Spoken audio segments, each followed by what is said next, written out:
আল্লাহ রাসূল সাল্লাল্লাহু আলাইহি সাল্লাম বলেন, যে ব্যক্তি মসজিদে আগমন করলো কোনো একটি কল্যাণ লাভ করার জন্য, এই কল্যাণ দ্বারা হাদিস বিশারদগণ বলেন এই কল্যাণ দ্বারা উদ্দেশ্য হচ্ছে জ্ঞান।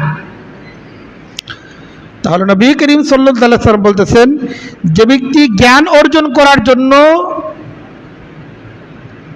সকাল সকাল মসজিদে আগমন করলো, মানে দ্রুত সময়ের মধ্যে মসজিদে আগমন করলো, আউলিয়া আল্লিমাহু, অথবা জ্ঞান প্রদান করার জন্য, হয়তো শেখার জন্য কিংবা অন্যকে শেখানোর জন্য যে ব্যক্তি মসজিদে আগমন করলো, নবী করিম সাল্লাল্লাহু আলাইহি সাল্লাম বলেন, কানা লাহু কাআজরি হাজ্জিন তাম্মান হাজ্জাতাহু, আল্লাহ তাআলা তাকে সেই হজকারীর সওয়াব সে ব্যক্তিকে দান করবেন যে ব্যক্তি তার হজকে পরিপূর্ণরূপে আদায় করেছে।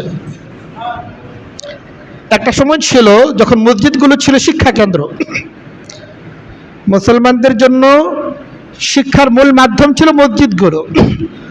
মসজিদগুলোই শিক্ষা কেন্দ্রের ভূমিকা পালন করত। বড় বড় মুহাদ্দিসগণ, মুফাসসিরগণ মসজিদে তাদের দরস প্রদান করতেন।